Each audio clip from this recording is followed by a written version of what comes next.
Shivaji Maharaj versus Shaista Khan. इतिहास अक्सर ऊंची आवाज वाली लड़ाइयों और खून से भरी जीतों को याद रखता है, लेकिन वो शायद ही कभी तूफान से पहले की उस खामोशी को समझाता है। 1660 से 1663 के बीच जब मुगल साम्राज्य ने स्वराज्य को कुचलने का प्रयास किया, छत्रपति शिवाजी महाराज ने अहंकार की जगह धैर्य, क्रोध की जगह रणनीति और अनावश्यक युद्ध की जगह बुद्धिमत्ता को चुना। इस कालखंड को सही ढंग से समझने के लिए हमें 4 प्रश्न पूछने होंगे। पहला हमला किसने किया? शिवाजी महाराज ने प्रतीक्षा क्यों की? इन 3 वर्षों में वास्तव में क्या हुआ और कैसे एक आधी रात के आक्रमण ने इतिहास की दिशा बदल दी? स्थिति 1660 तक शिवाजी महाराज का तेजी से बढ़ता हुआ स्वराज्य मुगल बादशाह औरंगजेब के लिए एक गंभीर खतरा बन चुका था। दक्कन में स्वराज्य का विस्तार हो रहा था, किले जीते जा रहे थे और जनता में स्वतंत्रता की भावना जाग रही थी। औरंगजेब ने निश्चय किया कि इस खतरे को पूरी तरह समाप्त किया जाए। उसने अपने मामा अनुभवी सेनापति शाइस्ता खान को एक विशाल पेशेवर मुगल सेना के साथ भेजा, जिसकी संख्या 1 लाख से भी अधिक मानी जाती है। ये कोई चेतावनी नहीं थी, ये स्वराज्य के विरुद्ध पूर्ण युद्ध था। पुणे पर कब्जा। मई 1660 में शाइस्ता खान ने पुणे पर कब्जा कर लिया। पुणे, जो शिवाजी महाराज के जीवन से गहराई से जुड़ा हुआ था। Occupation of Pune. May 1660. Shaista Khan In May 1660, Shaista Khan captured Pune, a city deeply connected to Shivaji Maharaj's childhood residence. He occupied Lal Mahal. उसने लाल महल, शिवाजी महाराज के बचपन के निवास स्थान को अपना मुख्यालय बना लिया। ये एक स्पष्ट संदेश था कि स्वराज्य समाप्त हो चुका है। and turned it into his headquarters. This act was meant to send a message that Swarajya was finished. That Swarajya was finished. Under Mughal occupation, temples were Mughal शासन के दौरान मंदिर तोड़े गए, गांव लूटे गए, स्थानीय जनता को प्रताड़ित किया गया। 1663 तक पुणे क्षेत्र के कई इलाके शिवाजी महाराज के हाथ से निकल चुके थे। मजबूत किला चाकण भी 54 दिनों की भीषण घेराबंदी के बाद गिर गया। पुणे पूरी तरह सील कर दिया गया। मराठों का शहर में प्रवेश निषिद्ध था। सुरक्षा कड़ी थी। मुगलों को लगा कि शिवाजी महाराज पराजित हो चुके हैं। Defeated. Victory is ours. To the Mughals, it appeared that Shivaji Maharaj had been defeated. To the Mughals, it appeared that Shivaji Maharaj had been defeated. Shivaji Maharaj ने तुरंत आक्रमण क्यों नहीं किया? लेकिन शिवाजी महाराज एक कठोर सच्चाई समझते थे। उस समय मुगल सेना ताजा थी, रसद भरपूर थी, मनोबल ऊंचा था, संख्या अत्यधिक थी। सीधा युद्ध हजारों स्वराज्य सैनिकों की बलि और शायद स्वराज्य के अंत का कारण बन सकता था। इसलिए शिवाजी महाराज ने एक कठिन निर्णय लिया। वे मुगलों की शर्तों पर युद्ध नहीं करेंगे। ये डर नहीं था, ये एक राजा की जिम्मेदारी थी। Fight on Mughal terms. This was not fear, this was responsibility. Shivaji Maharaj का आधार सिंहगढ़, 1660 से 1663 के बीच। 1660 से 63 के बीच शिवाजी महाराज ने अपना मुख्य संचालन केंद्र सिंहगढ़ किले को बनाया। सिंहगढ़ का चयन सोच समझकर किया गया था। यहां से पुणे पर नजर रखी जा सकती थी, मुगल गतिविधियों पर निगरानी हो सकती थी, तेज और सटीक हमलों की योजना बनाई जा सकती थी।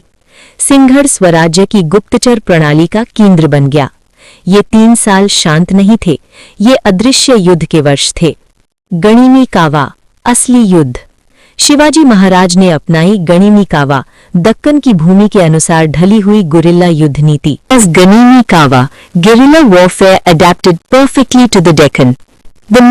मुगल सेना प्रशिक्षित थी, खुले मैदानों में, बड़ी टुकड़ियों में, भारी घुड़सवार और तोपखाने के साथ। लेकिन स्वराज्य की भूमि अलग थी। घने जंगल, संकरे पहाड़ी रास्ते, ऊंचे सह्याद्री पर्वत और भीषण मानसून। शिवाजी महाराज ने भूगोल को हथियार बना दिया। मुगलों पर रात का दबाव।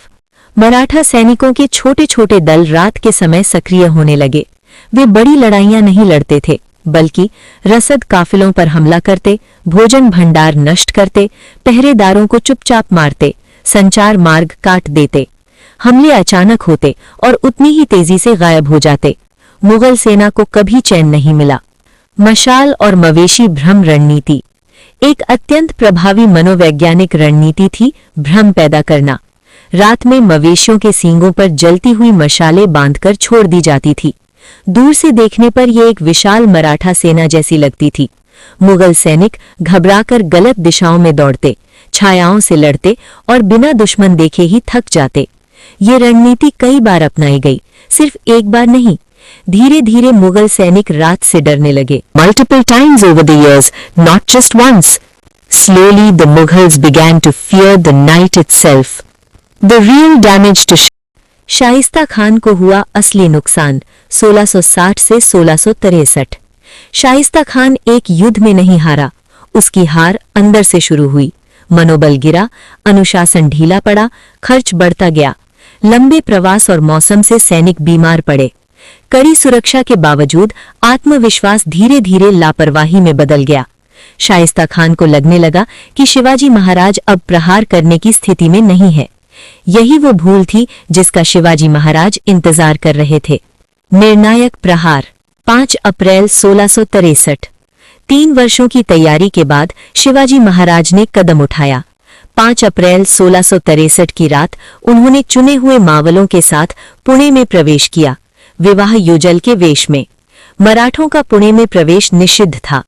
आधी रात को वे किचन की ओर से लाल महल में घुस गए। महल के भीतर अफरा तफरी मच गई। शिवाजी महाराज सीधे शाइस्ता खान के कक्ष तक पहुंचे।